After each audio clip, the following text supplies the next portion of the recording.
प्रेम सागर तीसरा अध्याय। बलदेव जी का जन्म।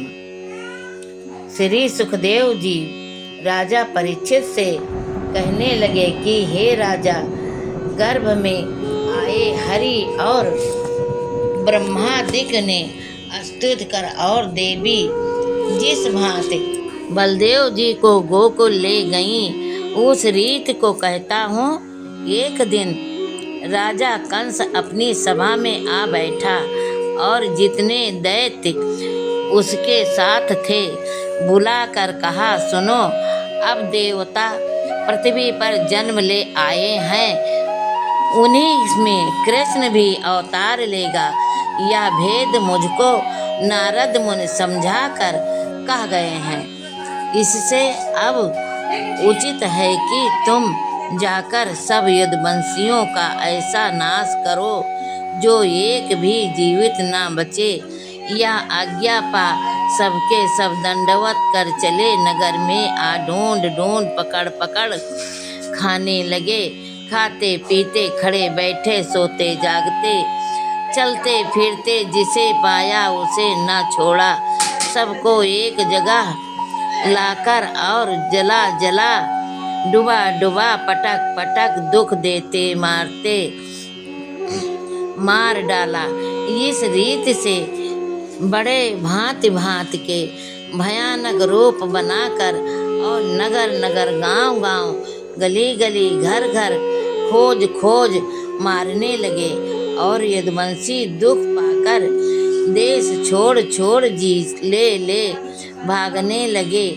उस समय वसुदेव की जो अन्य स्त्रियां थी सो वह रोहिणी समेत मथुरा से गोकुल आईं, जहां वसुदेव जी के परम मित्र नंद जी रहते थे।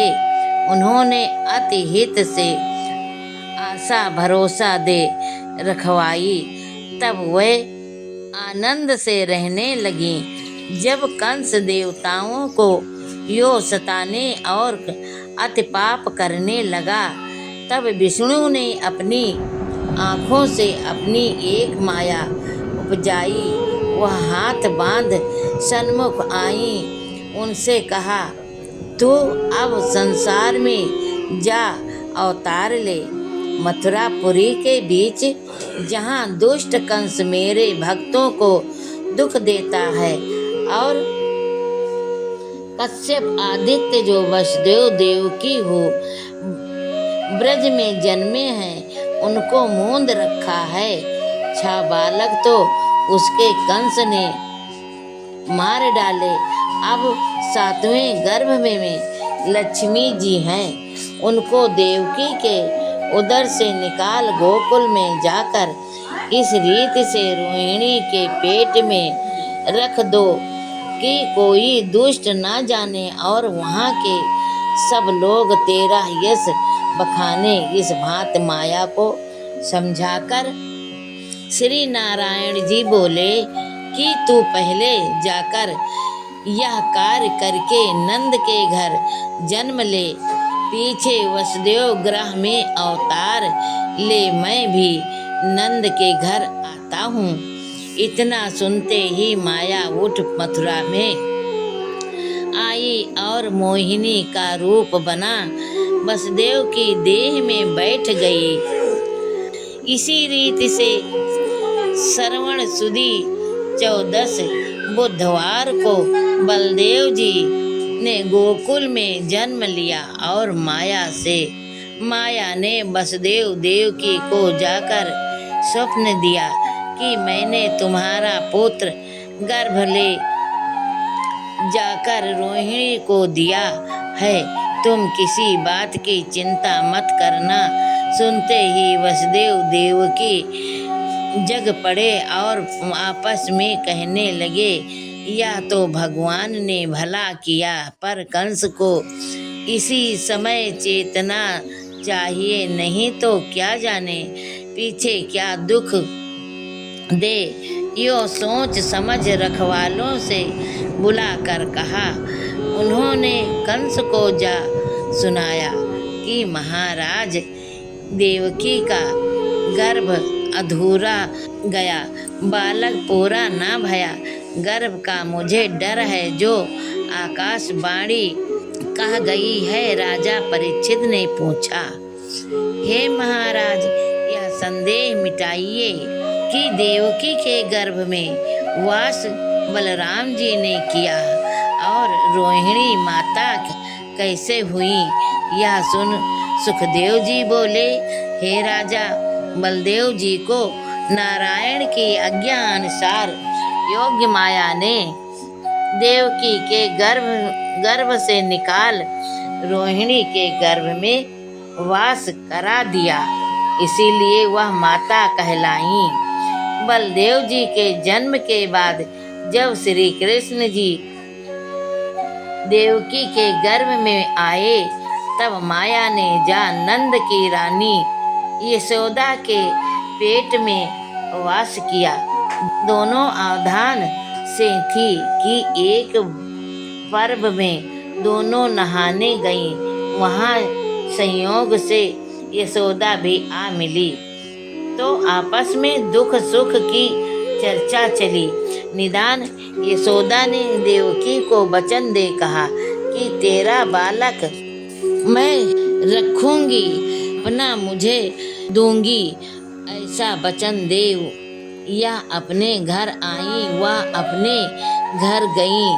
आगे जब कंस ने जाना कि देवकी को 8वां गर्भ रहा, तब वसुदेव को घर घेरा, चारों ओर दैत्यों की चौकी बैठा दी और वसुदेव को बुलाकर कहा कि अब तुम मुझसे कपट मत करना और अपना लड़का ला देना।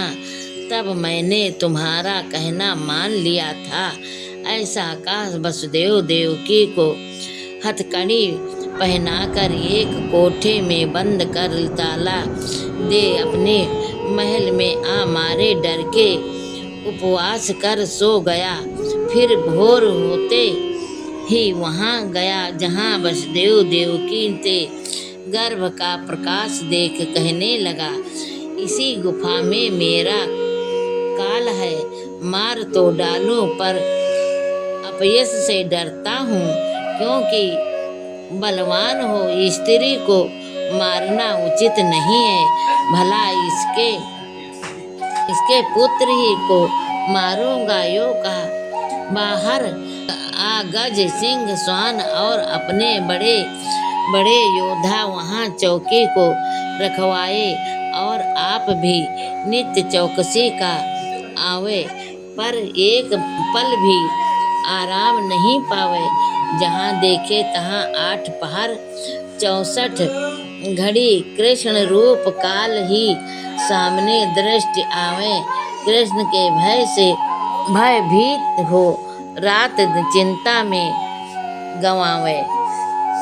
इधर कंस की यह दशा थी, उधर वसुदेव और देवकी पूरे दिन महाकष्ट श्री कृष्ण को ही मारते थे कि इस बीच भगवान ने उन्हें स्वप्न दिया, उनके मन का सोच दूर किया कि वह बेग ही जन्म ले तुम्हारी चिंता मिटते हैं। यह सुन वसुदेव देवकी जाग पड़े। इतने में ब्रह्मा रुद्र इंद्रादि सब देवता अपने अपने विमान छोड़ अलख रूप बन वसुदेव के गृह में आए और हाथ जोड़ जोड़ वेद गा गर्भ स्तुत करने लगे।